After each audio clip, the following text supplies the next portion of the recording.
Hi, you slops. This week we have a wonderful and exciting comedian guest. It's Caleb Hearon. Oh, yeah. Talk about hot takes. Talk about good conversation. Talk about quick wit. This is one of the smartest people we've talked to in a very long time. I was couldn't do any of those things with your mouth just now. Okay, way to go. We have a wonderful conversation with him. It does stop with Chubby Chasers, and it does start with where he's from. Oh, yeah. Meatball will have a full topographical interactive map. Like, I don't know one of those... what was up with me. I really wanted to get to the bottom of that story. Yeah. He was born somewhere, moved somewhere else, and then now he lives here. Well, and there it is. So, skip it. Enjoy the show. Goodbye.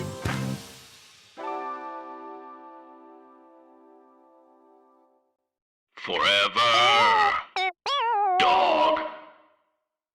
When your first choice is a big old bus, You turn around and boom, you end up with a sloppy seconds. Oh, diva.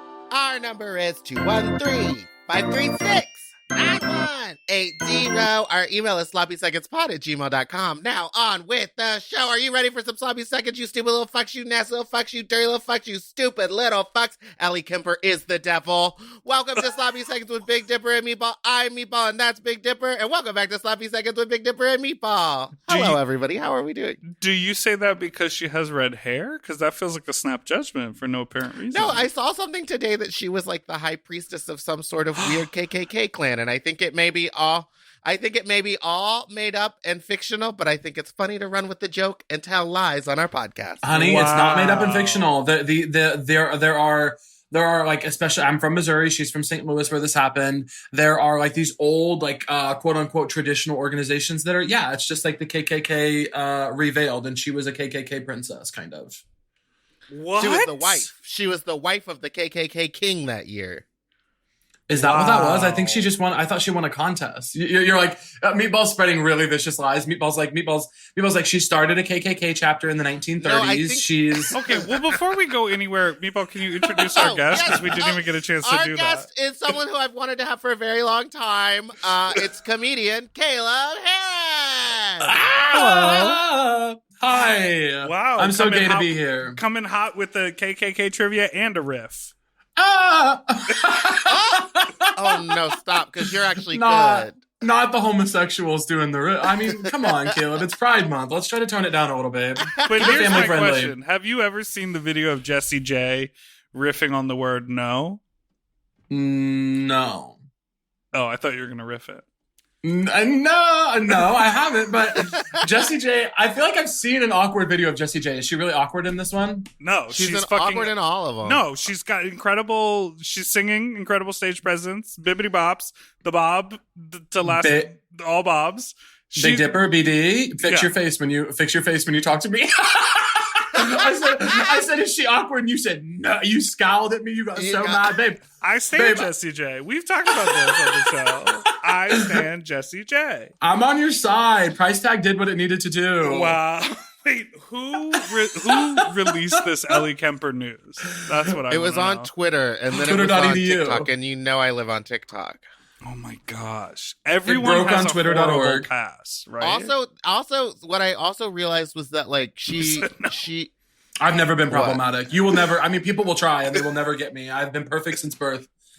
perfect. People She's She's will also try. super rich. Her parents like own some sort of bank or something, so she always plays these characters with like a dark past that she's trying to get away from, and it's like just It's her like, true life. Hello, art imitates life vibes, Come and vice on, versa. Mom. Come on, mama, don't All start right, with me. enough about Ellie Kemper. Let's talk about you. Stand-up's back. You're out here. You're doing it. You're telling jokes. What's Yes. it like? You know what? I will say this. I am doing a lot of old material. I feel zero pressure about stand-up. I don't care. I'll do a new joke if it feels right. If it goes bad, I don't care. But here's what I'm not doing. I'm not going on stage and talking for 10 minutes about how weird it is to be doing stand-up again. And some people are. And I'm like, what are we doing with that? You know what I mean? Do you feel the feeling even if you don't think it's worth talking about in your material? Of course, it's weird, and I'm not doing it. I'm not doing an amazing job. I think I'm doing okay. but the impulse, and it's not just stand up. I'm not judging anyone. Everyone do what you need to do. It's a weird time, but everyone who's doing this, like, I think people are doing a lot of performative. Like, I don't even know how to talk to people anymore. It's like, shut up, just go, just go do what you used to do. Stop doing this. I will say, yes. On Tuesday's episode of this very podcast that you are on, Meatball and I had like a lot of like actual like real conversation. And when listening back, I was like, this is fine. But I didn't think it was that fun as a podcast because I was like, we normally just do stuff as a goof. And that we got a little too real about how we were like feeling about things. And I was like, this is a great conversation, a lot of good insight. But I'm like, this isn't what people come here for. And I don't think that's what people come to a stand-up show for, right? Yeah. That's the vibe. Well, I will also tell you, I have a lot of private conversations with my friends and family about how I'm feeling. You know, maybe it's a little weird to get back. It's not the feeling I'm judging. There is a very performative, public-facing aspect of being like, I don't even know what I'm going to do. I'm going to stand in the corner at parties now. It's like, take a breath. Just get chill. We're going to be okay. It's the performative awkwardness that I'm like, we don't have to do that. We can just, it's been a hard year. Let's not make it worse. Yeah, most of us I've don't said need this to about perform TV shows. Like, I don't want to see people in masks. I don't want to see how they're dealing with COVID on television shows. I'm trying to escape what happened to myself. I'm trying to forget it. So the last thing I want to do is like go to a comedy show to laugh and then just hear like, I don't know what's going on. I'm sad inside. I'm going to kill like, I don't want that. Well, that's probably why Ellie Kemper like didn't do all of those like racist scripts that came across her desk, because she was like, I want to escape what I'm used to. Oh my God. I'm trying to escape how I actually feel. And I'm already making hateful comments about her. You're issuing takes. It's what needs to be done. All right, so let's talk about you, how you got into comedy. Because you, speaking of dark past, grew up in a religious family and we were embedded in the church, and you're Did that mess you up? You're a professional Christian. Is that the vibe? Is that what happened? I'm a professional Christian to this day.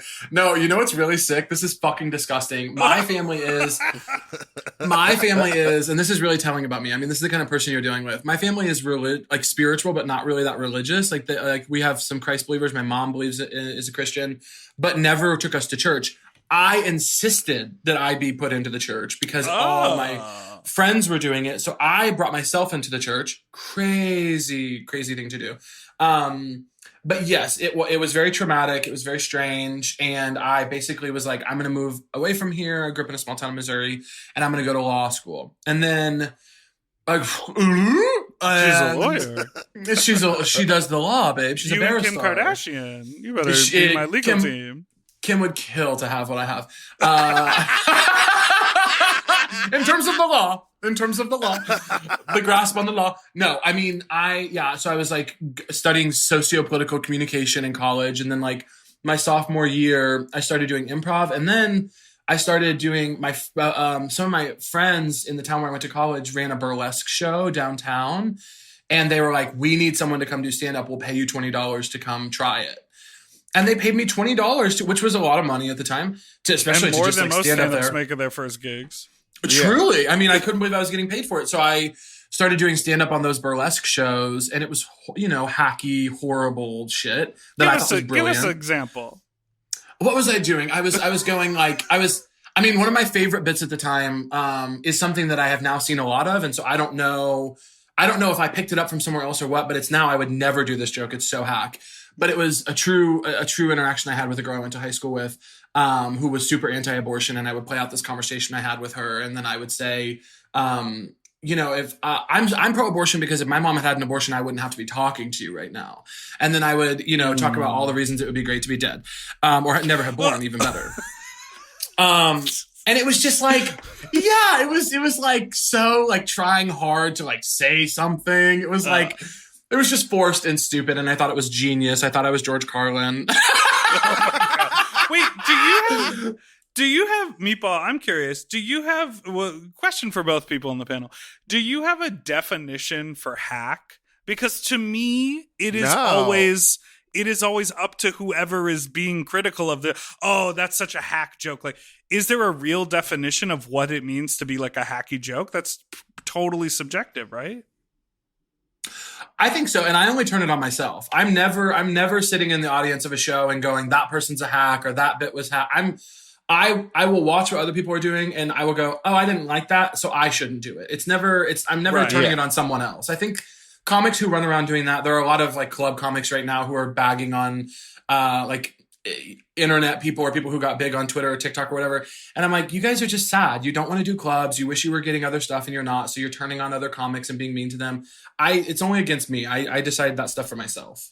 Does that make sense? Yeah, that makes perfect sense. Does it mean cheesy? Does it mean bad? Like, what does hack mean? So for me, it means trite, overdone, really easy, like super simple. Like anybody on the street could come up with the joke.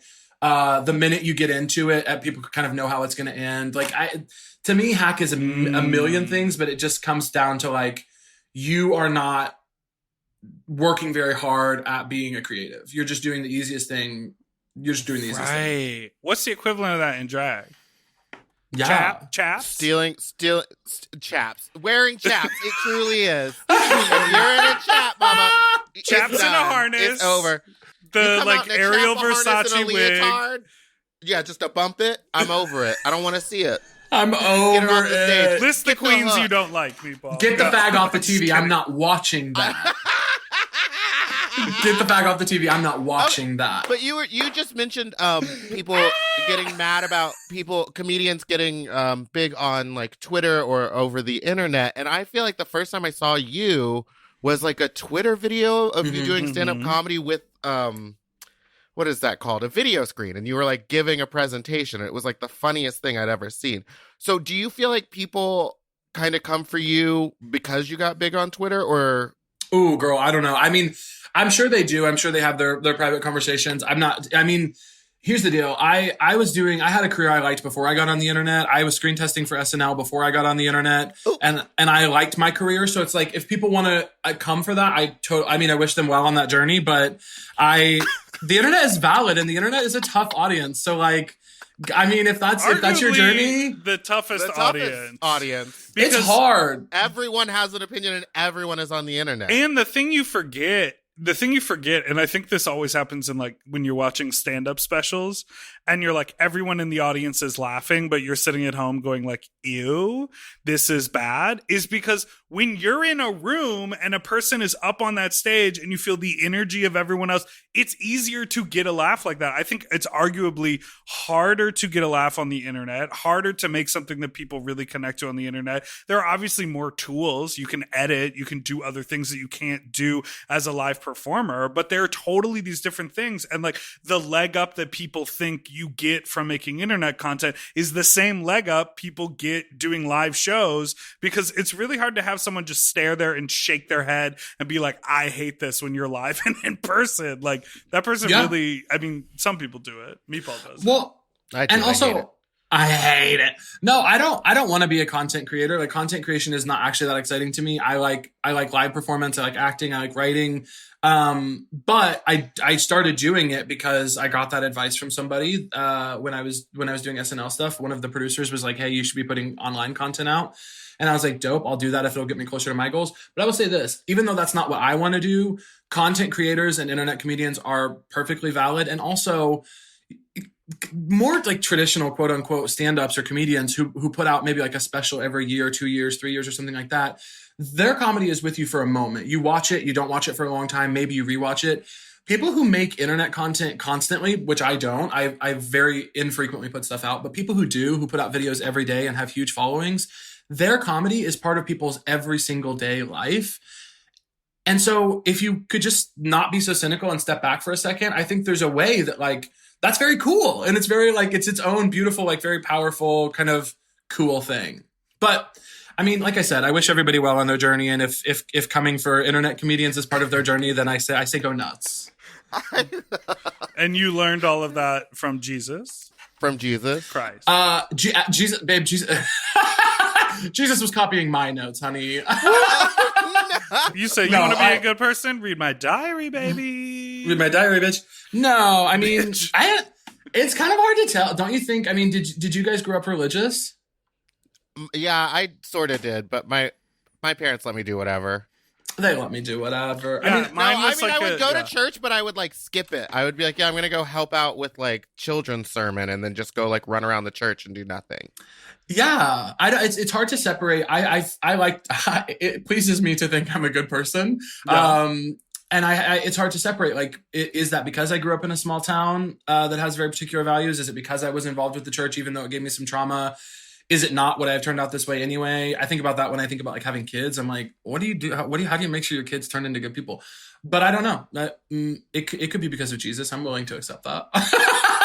Yeah, I have such like, I always get scared when I think about like church, organized religion. Like, I always get scared because I feel like there's something that sticks out to me as like, oh, once you're there, you don't have a choice anymore. And you can't just like do whatever you want. And I think for so many people, like a church, a synagogue, a place of worship, obviously like religion is trending in the world. Like people always are religious and love to do things standing behind a religious ideal. So it's not going anywhere. So people find community and find joy in it, even though it's linked to a lot of hate and like bigotry. So I'm always just so curious for people who like still have a good place in their heart for like other religious people or people who sort of are from that world, even if they've moved away from it. Like that to me is such a fascinating. You don't feel that way, Meatball?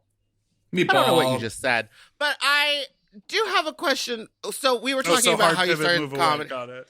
Yeah. So I do understand how you started comedy and you were doing the $20 show, but how did that start? Like, how did you end up in LA from that? Like, how much work did you have to do in the stand-up scene to like get the SNL screen tests and stuff like that?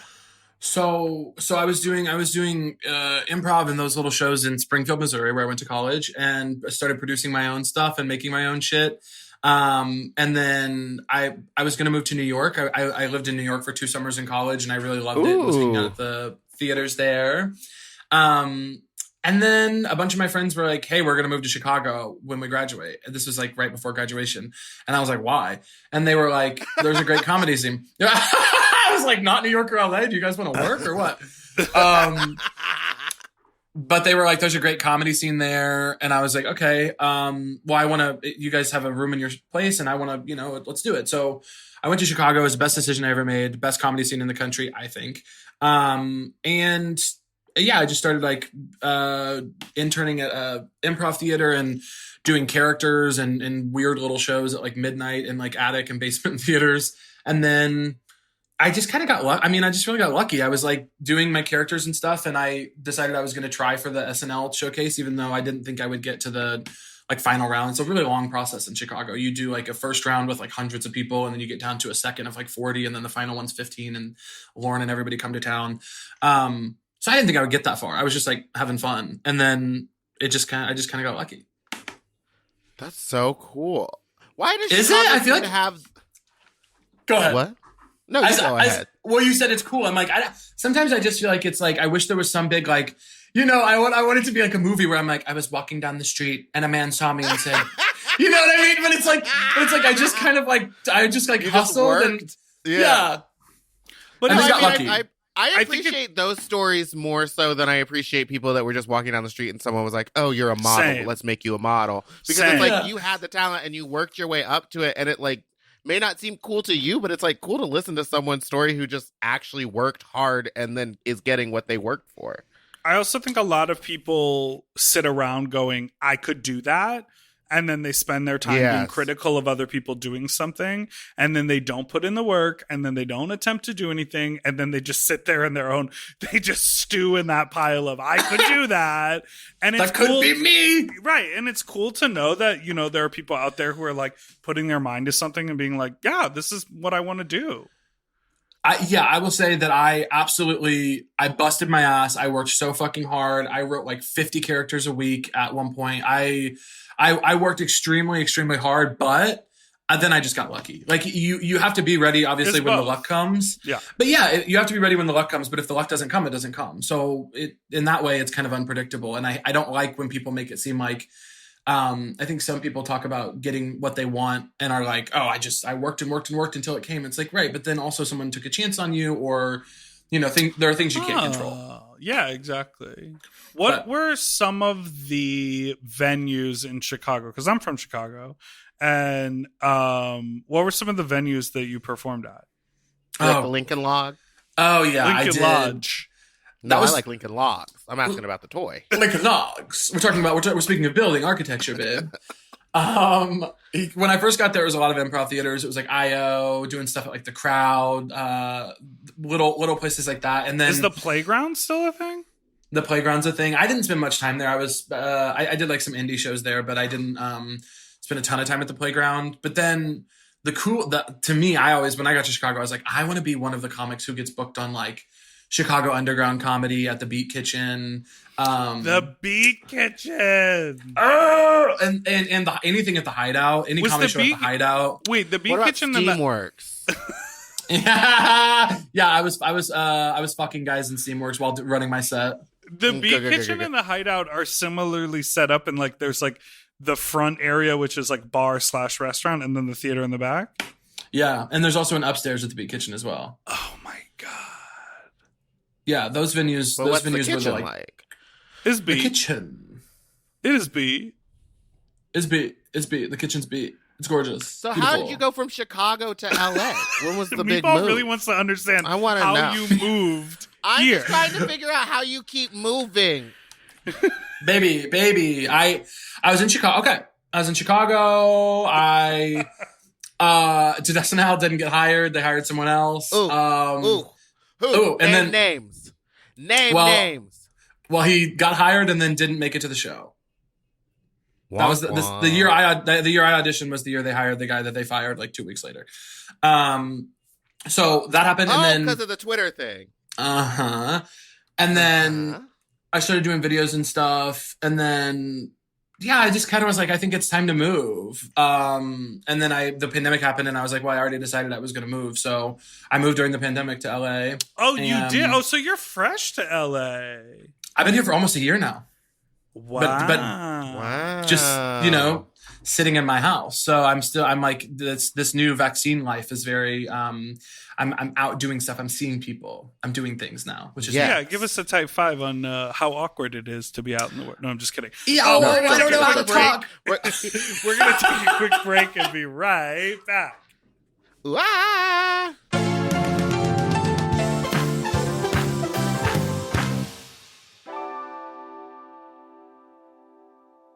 We all have days when we want to eat well, but just don't have the time or the energy to plan, shop, and cook. That's exactly where Factor comes in. They deliver fully prepared meals designed by dietitians and crafted by chefs right to your door. With Factor, you can stay on track with your nutrition goals, whether that's high protein, balanced meals, or overall wellness, without any extra effort. The meals are fresh, never frozen, and ready in just 2 minutes, which makes it easy to fit into your routine. You know, I love coming home after a long day and having a tasty and filling Factor meal. It's waiting for me, and I don't have to worry about shopping. It's quick and easy, and one less thing I need to think about when I get home. You know, I'm feral for fish right now, and I always get my fix with Factor. I recently had their scampi-styled shrimp and salmon, and let me tell you, it did not disappoint. So get Factor today and start enjoying delicious and nutritious meals. Head to factormeals.com/sloppyseconds50 off and use code sloppyseconds50 off to get 50% off and free daily greens per box with new subscription only, while supplies last until September 27th, 26. See website for more details. That's factormeals.com/sloppyseconds50, like the number, off. Sloppy Seconds 50 off.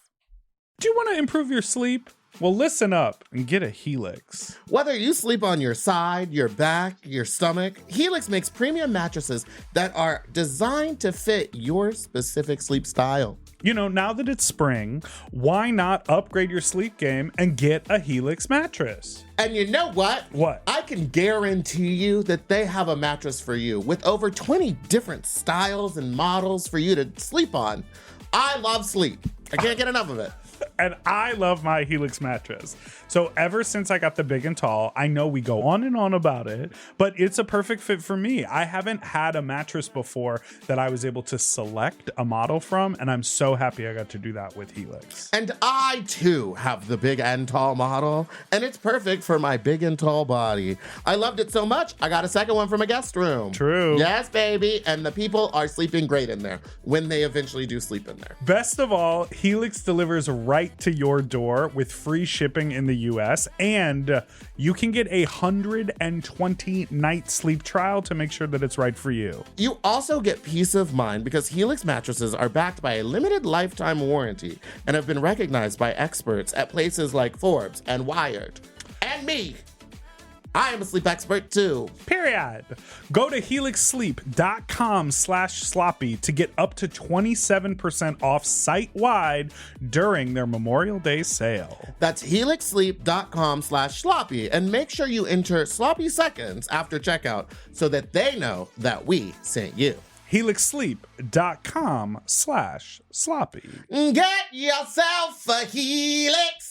Okay, something about me. I love shopping. If you love shopping too, you have to check out Rakuten. And all you have to do is shop, shop, shop, shop, shop, shop, shop. And with Rakuten, you get cash back and rewards on almost everything you buy. Exactly. Shop. Homeware, daily essentials, jeans. We're talking eBay, CVS, and even Levi's. Ooh, so I can buy a vintage couch, tons of paper towels, and grab a new pair of jeans and still get cash back. And that's not all. You can even stack those rewards on top of sales and coupons. But Big Dipper, how does this magic work? Well, I'll tell you. Rakuten is paid by partner stores to send them shoppers, and then Rakuten passes on some of that money to you, the member. Rakuten is so real for that. Plus, Rakuten has 17 million members who are already saving. Don't you want to become one of them? Join for free at Rakuten.com or download the Rakuten app and start saving money now. That's Rakuten.com or download the Rakuten app today.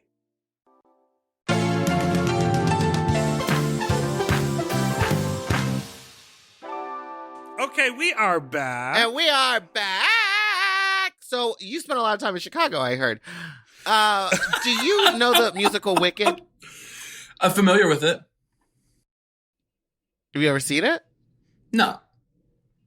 Okay, never mind that. You're mad at me. What? Gravity? You want to talk about? No. You want to talk about song Gravity? You want to talk about L whatever her name is? Defying Alphaba? Gravity. It's a song about that. Defying Gravity. You want to do that? Thank I'll do whatever. you. Yes, that's She's all got I the riffs wanted. though, B. Thank you, so You better be careful. She's got the riffs. Do you need to So really when watch are you and Meg Stalter gonna get married? Bro, I'll marry Meg. I'll marry Meg. I'll marry Grace Kuensman. I'll marry Holmes. I'll marry any of the Chicago comedy people you can think of. I'll marry. There is such like a tight, like there's something about doing that like independent hustly work, whether it's like people who do like the avant-garde dance scene or the comedy scene or like the DJ scene or like whatever. Chicago has a way of like really creating a tight-knit community, and I find that like across disciplines. I think part of it is for 6 months out of the year, in order to do the thing you have to do, you have to trudge through the snow, and so people are like, oh bitch, you came out to Kohl's on a Monday night to do your little 5-minute set or whatever, if that open mic is still going on. That they really form that bond, because I'm still like such good friends with all of the people that I started like performing with in Chicago. There's something about the city and the way the culture is around that. It's the best. I mean, it's the best place. It's the best place to learn also and like figure out. I mean, I can only speak for comedy because that's obviously what I was doing there, but I think also it's that the like industry, technical industry, formal industry is like a necessary poison. It will give you a career and there are cool parts of it, but it doesn't exist very much in Chicago. And so it doesn't, I feel like my friends who went to New York and LA right away to do comedy were more like immediately thinking of industry showcases and managers and agents and things. I didn't even know what a fucking manager was. I didn't know what agents did for a long time. And so you just go to Chicago and you're like, I'm going to learn how to do the least marketable thing of all time, long form improv. And there's no money in it. And you get good at, you get quick, you get good at listening, you figure out like a little bit of your own voice and what you like to do on stage and what you don't like. And it's all for no money, and it's with a bunch of people who mostly don't have reps and aren't on TV or in movies or anything. And so I feel like it's just like we are truly here to enjoy each other and make shit. And then once you kind of have that like resolve and understanding of yourself and what you want to make, then it's not so hard to go to New York or LA and like take meetings and pitch things and blah, blah, blah, because you have that like inner like kind of strength of like, I know what I like about this and I know that this can be just good and fun, Right. You're like, I stood up in a room and I did this for 3 people and we all loved it. I know it's good. It will also kill in front of 100 people. And I feel confident. Yeah, I think that's great. I feel like it's the same way in Chicago for drag. Like they have some of the most incredible drag queens, but it's because there's not a bunch of drag queens who are just like fighting to get on TV. They're like literally just working to become better drag queens and get shows and stuff on their own. And doing like, I'm going to move to LA. I'm going to get on RuPaul's Drag Race. I don't know how to paint my eyebrows, but I'm a star. No, it's like not even Drag Race. I'm going to get on TV as a drag queen no matter what. Oof. And they're all doing TV only likes ugly drag queens. Sorry, what were you going to say? Oh, that's interesting. I was going to say not like Drag Race, but like television shows. They want to make sure that you know that it is a man in makeup. Yes. That's such a strange. Yeah. Yeah, it's somebody like, So, yeah. Well, I was just thinking about Chicago drag queens and thinking about like Lo Tai-on and like Auntie Chan and Dairy Queen. Ooh. Dairy Queen's new show is so good. Let me tell you. YouTube show out. They go check out Dairy Queen's new YouTube show. Dairy Queen is one of the funniest, fucking nicest, like best, just the truly best performer. Dairy Queen I produced this show in Chicago called Studio 11 that was like a weekly variety show, and Dairy Queen did this fucking like priestess like bit to a Madonna song, I think it was like a virgin. It's just some of the fun. I mean, I watched like straight guy friends of mine who came from college to watch my show, truly cracking up and like loving this performance from a drag. They'd never seen drag before. And it was like, they're just so good. She's so good. She's so good. I'm done. I'll stop. So is it Auntie Chan? Yes. Pod, yes. Love her. Wait, so you're from Springfield. I know where you're from because I've asked you a lot. But do you know Crystal Method? So Crystal Method was doing shows in Chicago in Springfield at the same time that I was. So I had heard a bunch of them, I'd heard a bunch about her drag in Springfield, but there wasn't a huge crossover scene like there is in Chicago where we're all doing similar shows like variety. They were at the Outland Ballroom in Springfield doing their show with some other really great drag queens that are in Springfield, Missouri. My friend Neil Pip is a great drag queen down there, but we'd never met, but I'm a fan. That show that they would do the Done and Dusted at the Outland Ballroom. I've talked about that. We talked about this when Crystal was on the show, but that's one of like the best gigs I've ever played. Like they cultivated such like a really cool vibe in Springfield. Like they made this like rock and roll club, this like super queer party for the night with all these drag queens. I'm always just like so impressed when people can sort of transform spaces. It's the truly punk rock. I really believe that the truly punk rock way to make art is in places like Springfield, Missouri, and like in these little like red areas, like Chicago, New York, LA, whatever. There are punk ideas, there are punk people, I guess. But the truly like cool, like underground, difficult, like badass, not begging for attention, just like making stuff because you love it, and like places like that, Kansas City, Springfield, Missouri, Minneapolis, like places that aren't so Chicago, New York, and LA.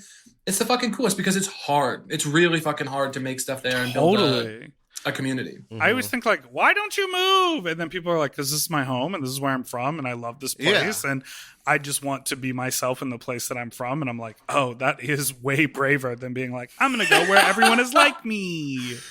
It's so much cooler. Let me oversaturate the market. Yeah, it's so much cooler, and it's needed too. That's the the leftist spaces, the queer spaces, the artistic spaces that I was in Missouri have always been and will always be cooler than anywhere else, only because, or at least predominantly because it's like you need it so badly there. You know, you like need to go to a show and see queer people do drag and stand up because the rest of the city and the place that you're in is like, it doesn't feel like home, and those places feel like home. So it's just cool. So you, Meatball, let's track the moving. So Meatball. Missouri to From Chicago, Missouri and then from Chicago He almost went to New York or LA, right, but then we're back in LA. Okay. Then but now, when the PND hit, he's here. But you're writing on a engaged to Max Dalter on a TV and now he's show. writing on the TV show Human Resources, which is a Big Mouth spinoff. You just want to say what's it like to write on an animated show at the same time? It's dope. I honestly was not a huge, like, I've never been a huge cartoon person, and I was like excited to take the meeting when we were talking about it, and I was like, maybe I'll get into it. I hope it'll be fun. But honestly, it's the coolest thing in the world, especially going from Chicago, because I was writing a lot of sketch in Chicago, which has the most limitations of all, right? It's you have to be your physical self on stage, with the physical limitations of being a person on stage. And then animation, you get to fucking, especially a show like Human Resources or Big Mouth that is so raunchy and stupid and insane, you can really do whatever. So the freedom of it and just truly being able to, like, whatever your mind can come up with is possible was really dope. It was really cool. That's amazing. We had our friend Simon on here, who's the director at Bob's Burgers, and like just hearing him talk about the process of, directing for animation based on what the writer said, and then the actors record it, and then everyone's just like doing their own thing, and then almost a year later the show comes out and you're like, oh, okay. Like there's so much process involved in this. Oh yeah, I just did a one-off room. We wrote full-time for it from like June or July of 2020 through December. Whoa. And we're still doing one-off rooms. It won't come out until April of 2022. And we'll start, this summer or fall, we'll start writing the second season. So it's a long process.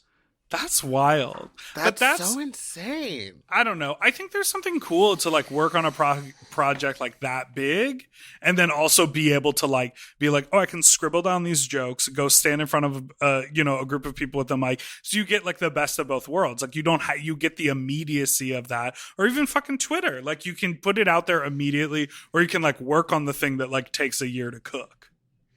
Yeah. We've got it all, you know? We've got it all. Do you think that there is like a comedic, like a trend in comedic language? Like, do you know how when you speak to an activist, they always put the word right at the end of what they're saying to make you agree with what they're saying?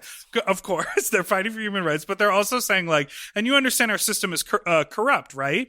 And so in order for us to come together as a group, right, we need to really harness the power of the people, right? And it's almost like it's an implied agreement in order to get their point across. And I'm fascinated by that. Are there trends in like young comedians who speak all in a similar way? Who's having that conversation? Like, sir, let's have that conversation, right? Because I feel like it becomes like a conversational meme to spread like certain things around for a while. Does that make sense? For sure, I think absolutely. I think there's as much of a, especially like in a certain like. There's as much of a culture in that as there is in like activist groups, or you're talking about the same things, you're thinking about the same things. Like that's why, I mean, to me, all of talking with comedians feels like earthquake Twitter, LA earthquake Twitter. Wait, what? You know what I'm talking about? When there's an earthquake I know exactly in LA. what you're talking about. It could be 5 You log in the on. morning and it'll just be 20 tweets in a row. There's been an earthquake. Yeah, and All it's the everyone same trying to get a joke. joke. Yeah, everyone trying to. And I remember when I lived in Chicago and I would see LA earthquake Twitter, I'd be like, that is so fucking silly. And then I came here and experienced an earthquake and I was like, rushing to my phone, like trying to get a tweet off, and it's like, yeah, it's nice to, it's a sense of community. You're also trying to comment on the thing because everyone's thinking about it. So I think there are definitely like certain little words and phrases, or like, like I think cancel, like things being canceled has been a huge, like she's canceled, she's problematic, like saying it ironically has become a very funny thing. Yeah, for sure. And I think also, go ahead. No, you finish. Meatball, if you don't go, I'm going to freak the hell out. I think that we were saying cancel her like as a joke for so long. Like it was in like I was like, drag her. Oh, she's canceled. Fuck that. And then it became a real thing for a minute where people started actually calling it cancel culture. And now it's back to being a joke. Like it was the weirdest experience with cancel. We just we were like, as drag queens, we were like joking about canceling her. Like, oh, she's canceled. It's canceled. It was like a gay lexicon thing for a minute. I feel like the gays invented it, and then it became actual pop culture, and I'm not for. Well, I feel like what happened is what happens with all funny things, which is that young queer leftist, like cool people are actually being funny about stuff and making like actually edgy jokes about the culture. And then right-wing people take it sincerely and think that they're funny, but are like, oh, now I can't say that gay people are going, like, it's like, right, we were joking and now you're being earnest. And so you think that you're being censored, but actually we're edgier than you. We were joking about that. And now you're complaining that you can't joke about it when we were joking about it. You know what I mean? It's like so stupid. It's so dumb. That is so wild. Like I saw a meme. Okay. Oh no. I will say it. I saw a meme. TikTok corner. Are we going to TikTok corner? No, but the idea that we as humans are, I guess gullible is not the right word, but like just in culture, it's like if you don't jump on the right side of the bandwagon, and social media really sort of perpetuates that. And I think people who are like too afraid to be edgy or too afraid to like really think about what they actually want to say versus just being like, if I don't retweet something in the next 10 hours, everyone's going to think my Instagram account is like, the wrong. But I saw a meme that was like, remember last summer when you were like, it's my birthday weekend, and the whole internet was like, read the room, bro. And that to me is very funny because it did. I think so many people last summer were like the power that social media had to bring light to so many things that were going on that were swirling around 2020 was really important. But then people were also like, this is no longer a place that can be silly, stupid, or fun. This is like, we are now all important activists. And it was a wake up call for, I think, a lot of people who had never had any sort of critical thought in their mind about society. But also it is like, a fake thing that isn't real that somehow also has so much power. Well, I think also, kind of to that point, something that I have been observing is that we have a real obsession, I think right now, maybe forever, but maybe it's not just right now. Maybe it's just because I'm paying attention to this thing right now. But I think we have a cultural obsession with moralizing track records. Woo! And so we look at... You're writing a dissertation over there. Boop, boop, boop, boop. Oh. Because, people always talk about, like, what would I have done in the Holocaust? What would I have done in slavery, like, during slavery? Well, look at Bernie Sanders. He was always right. Hillary Clinton flip-flopped on this or that. Look at Jane Fonda. She's always been X. And it's like, great. Good for them. I'm really happy for them. But what it does is that obsession with moralizing people's track records and making sure that we only idolize people who have always been correct, like Bernie, who we love. Obsessing over that, though, is forcing stupid people to make quick judgments. And say, like, I want to get in on the right thing and make sure that I have the correct take, but I haven't read. Israel-Palestine is an incredible example of this, where stupid people who know nothing about the issue at all are just like going crazy with the Instagram infographics. And it's like, well, I'm glad that you want to, I'm glad that you have a big heart and you want to, be the kind of person who is on the right side of history, so to speak, but you're jumping into conversations that you know nothing about. You are technically ignorant, which is not an insult, by the way. It's a technical thing that you can be. You can be ignorant to the situation. And so I think it has really convinced dumb people to take quick stances on things, and it's a problem. Yeah. Without any research at all. And we also have experienced this in some direct criticism and hate from our listenership, who think that we need to be careful about the type of people we let say their opinions on our podcast, which I think is psychotic because we are not a news program and we literally have conversations about whatever on the show. People were mad because one of our guests said that the anus can self-lubricate and has 27 different types of mucuses that it creates. I thought this was going to be something so serious. Am I here? Oh no. This is the shit they get mad about. Am I a scientist? Am I here to say that he's wrong? No. But do I know he's wrong? Yes. Do I care? No. This person said it was irresponsible for us to let someone who makes porn and is a sex worker talk about how what was the word? How like emotionally fulfilling it is for some people to look at porn. That was irresponsible and dangerous. It is emotionally fulfilling for some people to look at porn. Also, who cares? What are you who cares? I'm so tired of people. Like, people will do this to me all the time where I'll make a joke about something and they'll be like, wow, not something I really want to laugh about right now. And I'm like, right, so I'm not your therapist or your philosopher or your political science teacher. I'm a fucking comedian, and I'm begging everyone, stop. No matter if they're right wing, left wing, anything, stop looking to comedians and entertainers to be your like moral guiding lights. Go talk to your parents, your grandparents. Go to a church if that does it for you. Go to therapy. Get involved in whatever you need to get in, but stop looking at literal professional clowns and being like, "What did they say about the state of the world?" What did you just call me? You're a clown, bitch. And please know that the world that you walk in is not, we can't put the bumpers up at the bowling alley. Like, you're gonna run into shit that you don't want to hear. You're gonna see stuff you don't want to see. Like, that's the reality of being a person in the world. And so you need to do what you need to do to protect yourself, but that's not up to other people who don't maybe know that you have a certain sensitivity about one thing. Big Dipper said, I'm tired of the liberal snowflakes. Truly. No, I went on a whole rant about trigger warnings last week. I was like, if you need a trigger warning for a car alarm, that's going to be on you, girl. You're going to have to figure that out. Like, I hate to say it, but it is. You're going to have to wear noise-canceling headphones at all times. Okay, let's take a break, now, and when we come back... Speaking of trigger warnings, how did you prepare yourself to see Drew Barrymore dressed up as an old man? And we'll come to that after this break.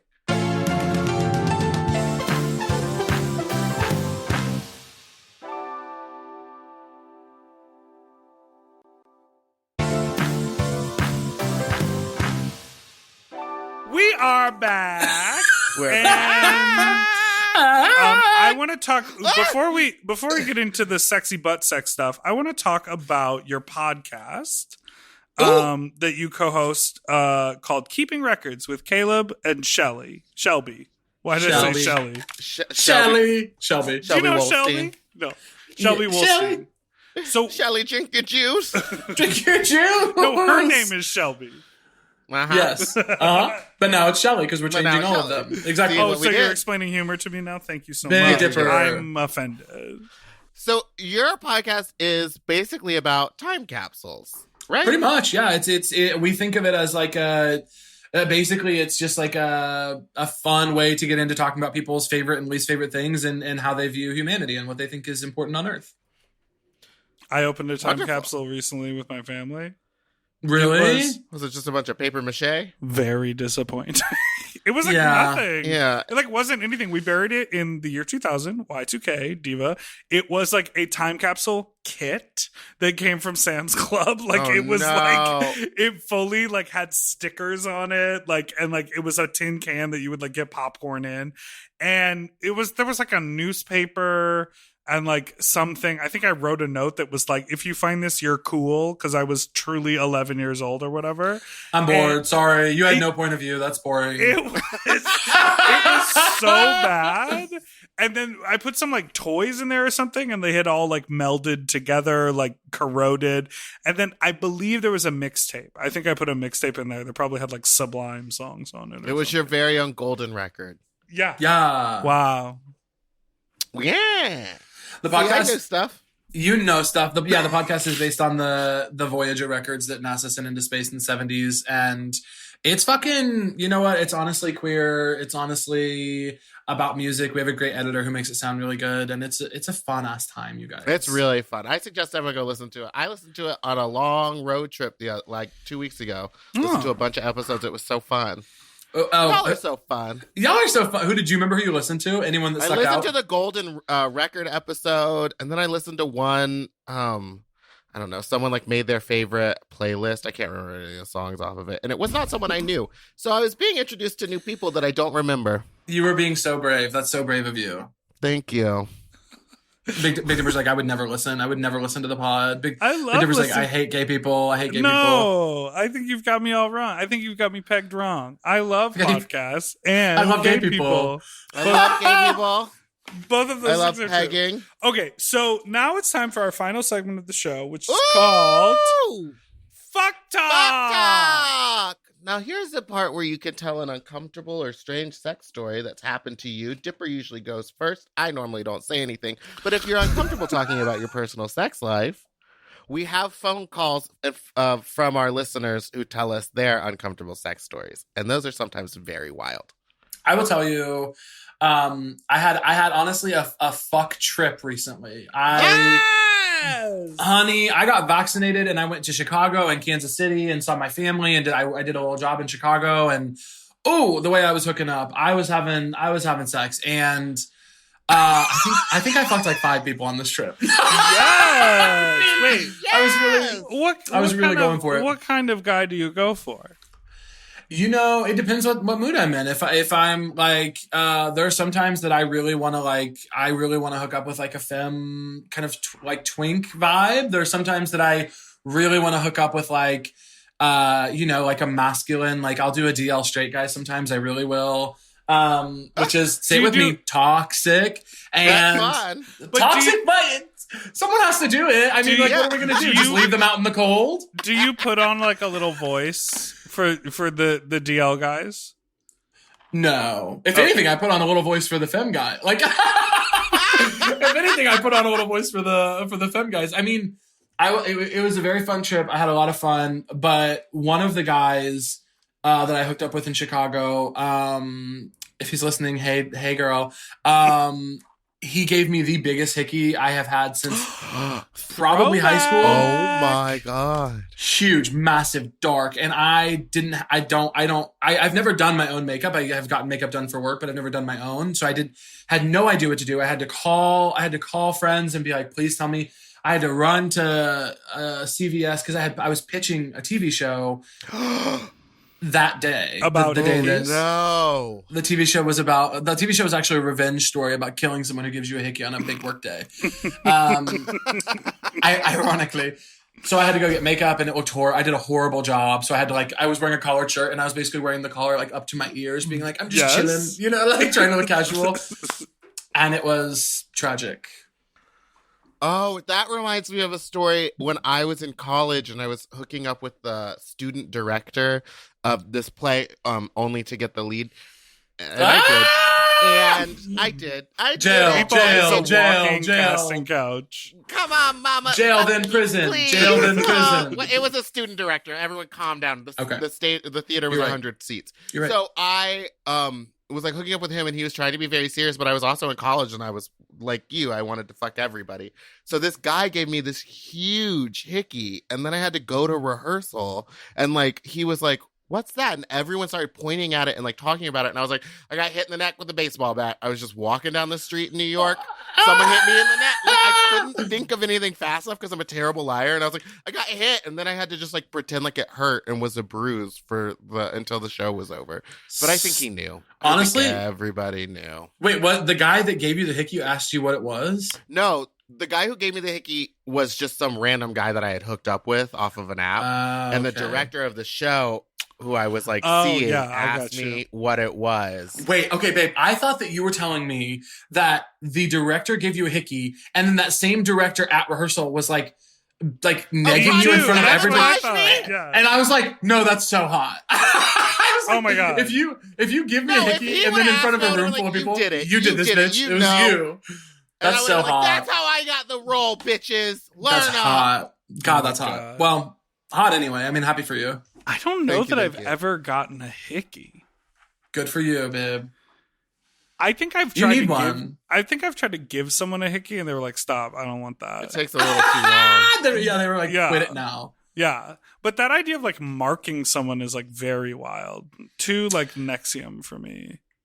I'm prone to hickeys because my favorite hookups are I love to make out for 50 minutes. I mean, I really love to make out for a long time. You're a foreplay queen. I love foreplay. And then the fucking can go as long as the fucking can go however long. I'm like, whatever with that. But the foreplay to me is the best part. Well, that reminds me of like our conversation about like language. Like to me, a very 90s sitcom like language is sucking face. Like I feel like teenagers used to say that all the time. It stops for a reason. Face. But that'll necking, French kissing. They stopped saying that. French now it's kissing, just making out. Necking is disgusting. Necking. But throwing neck is hilarious. Like, wait, what did you just say? Throwing neck. Who says throwing neck? Honey, it's like everyone's saying dick. it. Everyone said it. Where were you? It. Not throwing neck. I wasn't out here throwing necks. Now you are. To old men and old men only. Old men and old men only. Yeah. Are you only sucking off old men? No, not only. 50 and up. 50 and up, baby. I do. What do you mean, not only? I do prefer it. Nothing recently, though. I'm trying to think. I haven't had a good definition of daddy issues. I haven't had a good makeout session in a really long time. I feel like I always want to get to the next step. That's actually very refreshing to hear you say, like, you just want to be making out. Enjoy it. Yeah, I try to... Go ahead. No, you go. I try to stop myself because I feel the same thing. I will be on a date and we'll be having a perfectly nice conversation. And I'll be like, I wonder if we're going to go back to my place. And then if we do, I'm like, I wonder how long we are, I'm always like, what's the next thing which is not just about sex, by the way. I'm not like that about life. And I'm really, really trying hard to be like, stop and just enjoy what's going on. You know what I mean? It's very LA to try to be in the moment. It's getting to you. It's getting to you. LA I can't believe I'm gonna have personal growth in LA. Okay, but here's a question: because you on your trip to Chicago and Kansas City, you did on your fuck trip. Are you having the same amount of fucking in LA? No, I don't. I can't get a date in LA. If you put a fucking gun to my head and said get a date in LA today, guess what, bitch? Rest in peace to Caleb. He's dead because I cannot in LA. I don't get it. I'm fucking hilarious. I'm hot. I'm literally so smart. I don't like, but in the Midwest, I'm bitch. I like literally in the Midwest, I am fucking, and in LA, I am literally sitting around talking to my friends. I'm not getting dates out here. I don't know. Well, maybe I've been telling myself it's because of the pandemic, and I will be sticking to that for at least 2 more months. Sure. And then I think I'm going to have to start taking it personally, which I don't want to do. It's wild out here. I feel like everyone is like flaky and weird. Yeah. Or are you on the apps, or how are you trying to date? What's happening? Yeah, babe. I'm on the apps. Babe. I'm on the apps. I'm flirting with. How do you feel about chasers? We were having this conversation like 2 weeks ago. You know, sometimes it really depends. Sometimes I think it is one of the most disgusting and uncalled for. By the way, I'm pro kink shaming. I think it is. Sometimes I think it's so. I think if you, not necessarily shaming. I don't want anyone to go to jail for what they want to do. But if you want to fuck my feet, I have the right to go. You know, I have the right to go. I get to do that because I'm me. Yeah, of course. Make a small sound and slightly turn your eyebrow up. That's it. If you say that you want to fuck my feet or like fuck my tits or whatever, I get to go. Ugh. I get to do that. So sometimes I'm into it though. Sometimes somebody who is very into fat guys, I will be like, sure, let's do it. But honestly, most of the time, I just think it honestly, I'm not. Okay. This is my final take on it because I think this is where I land. Okay, everyone. Find a take, bitch. Quit rambling and find a take. Final take. My thing with chubby chasers is that I have gotten more comfortable hooking up with them as I have actually started to love myself. Could never have done it in like college. But now that I actually believe I'm hot, I'm like, actually, it's weird that more people aren't obsessed with me. Wait, so that's where it is. That is totally it. Because if you're able to say, well, of course you would be obsessed with me. Of course this is hot. Of course, and not saying I have this personal shame. It's weird that you think this is hot. Yeah. Flip the script on It's them, not girl. weird. It's not weird. More people should be. I think that there hardly any people exist in the middle when it comes to fat bodies. People are either like, in an alley jerking off to the idea of fat rolls, and it's like chubby chaser, like obsession. Oh, so you saw Meatball this weekend? Yeah, I saw Meatball this weekend, and it was a lot of fun. Vaseline Alley. That's my spot. That's your, babe. I'm sorry, I'm on your turf. No. Or they're fat phobic and disgusting, like you know, fitness gays. And so I would love to meet someone in the middle, but for now, why not allow the overcorrection? Well, here's my final take, and it's because I'm always keeping score.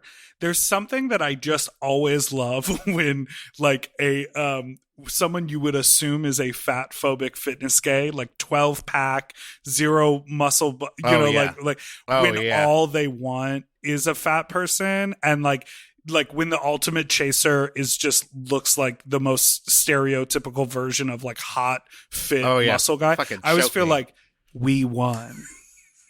We did it, Joe. Like we did it, Joe. We won. It's a point for us. You know what I mean? That's how I always feel. They're like, I'm going to have a salad, but you could have the steak and shrimp. You can do whatever you want, Chubbo. I will never not think that's one for our side when I see that pairing. It's a win for the fat and gay community anytime someone is into me, period. Like even if I'm not into them back. Yeah, even if they're like completely repulsive to me, I'm like, that's still a win for the community. We have to take it where we can get it. I love that. Well, listen, thank you so much, Caleb, for being on the show. We had a wonderful time chatting with you. This was so fun. Thank you guys for having me. Why don't you tell everybody where they can find you? You guys, you can find me on the streets of LA. Where? Come out here, see me stomping around. Or you can find me online. Caleb Says Things Everywhere. I dare you. Ooh, double dog dare. I dare you. Well, thank you so much for listening to Sloppy Seconds. You can follow us on Instagram at SloppyPod. You can send us an email to sloppysecondspod@gmail.com. Or you can call in with your fuck talk story to 213-536-9180. Or you can follow us on Instagram at Big Dipper Jelly and Spiciest Meatball or Fat Drag Meatball on Twitter. And don't forget to subscribe so you don't ever miss an episode, which come out every Tuesday and Friday. Goodbye! Bye! Doodle-a-doo-doo, forever dog. To listen to Sloppy Seconds ad-free and one day early, sign up for Forever Dog Plus at foreverdogpodcast.com/plus. Sloppy Seconds is produced by Forever Dog and Moguls of Media, a.k.a. Mom. Hosted by Big Dipper and Meatball. Music, editing, and sound design by William Pitt.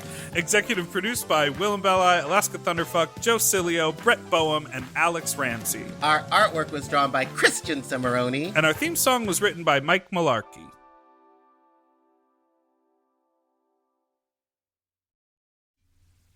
Are you ready to take your savings to a new level? During Rakuten's Big Give Week, you can earn 15% cash back at hundreds of stores. From May 4th to May 11th, the rewards are soaring at your favorite stores like LG Electronics, Adidas, Ulta, and hundreds more. So go ahead and refresh your closet. Book that special experience and much more. It's not just a discount, it's actual cash back in your pocket. There's a reason millions of savvy shoppers use Rakuten every day. They know that when Big Give Week hits, you don't just shop, you score. So don't let these deals fly by. 15% cash back only happens from May 4th to 11th. Join for free at Rakuten.com or get the Rakuten app and browser extension. That's Rakuten. Rakuten, the most rewarding way to shop.